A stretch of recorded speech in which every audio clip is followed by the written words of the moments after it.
All right, well, since no one's here, I'm just going to start. So, my webinar today is on making stuff up. Because why tell the truth when you can create a story? Hmm. So, you might be asking me, why would you do this? Because isn't honesty the best policy? Well, the answer is yes. But where's the fun in just plain old reality? From time to time, you need to spice up your life a little bit because nonfiction is interesting, but fiction is where the big bucks are. My dog tore up my homework may be true, but it's pretty boring. Whereas a gust of wind blew my paper out the window and I chased it for 3 blocks before it flew directly into a lawnmower.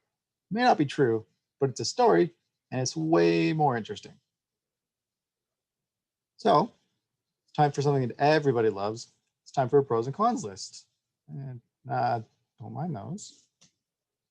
So, pros of creating stories, aka lying. Fiction sells.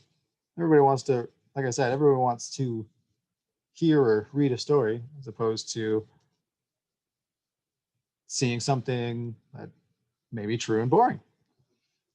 Because, a good story comes from a strong imagination.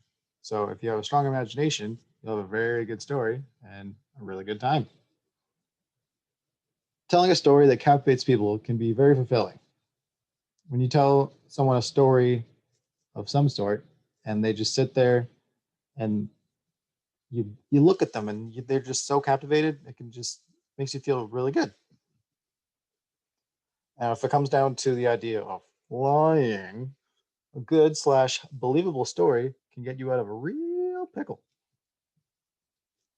And my favorite thing is that the very essence of improv comedy, one of the best kinds of comedy, is making things up on the spot.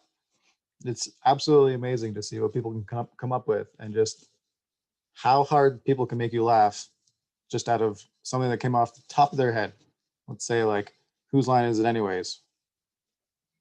Now, some cons of telling stories is also something on the pros list. It takes a strong imagination. So, I mean, if you don't have the best imagination or like the strongest or the best working one or something like that, it might be a little more difficult for you.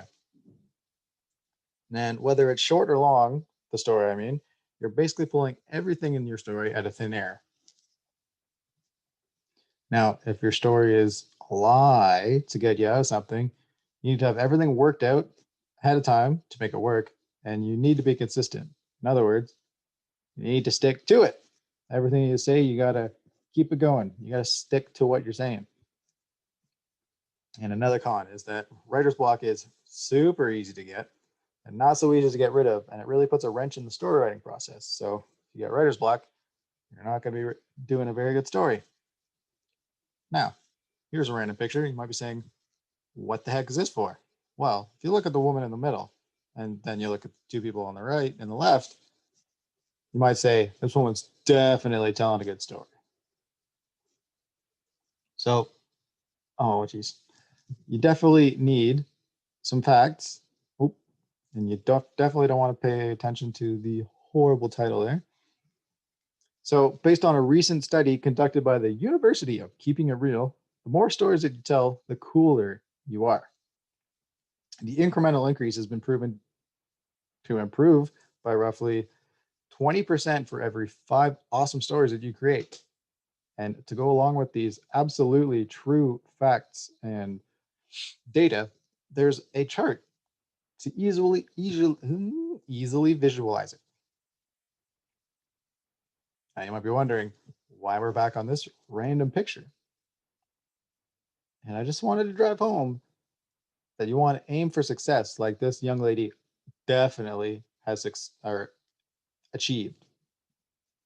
You want to get that storytelling muscle working in overdrive and pump those coolness numbers right up.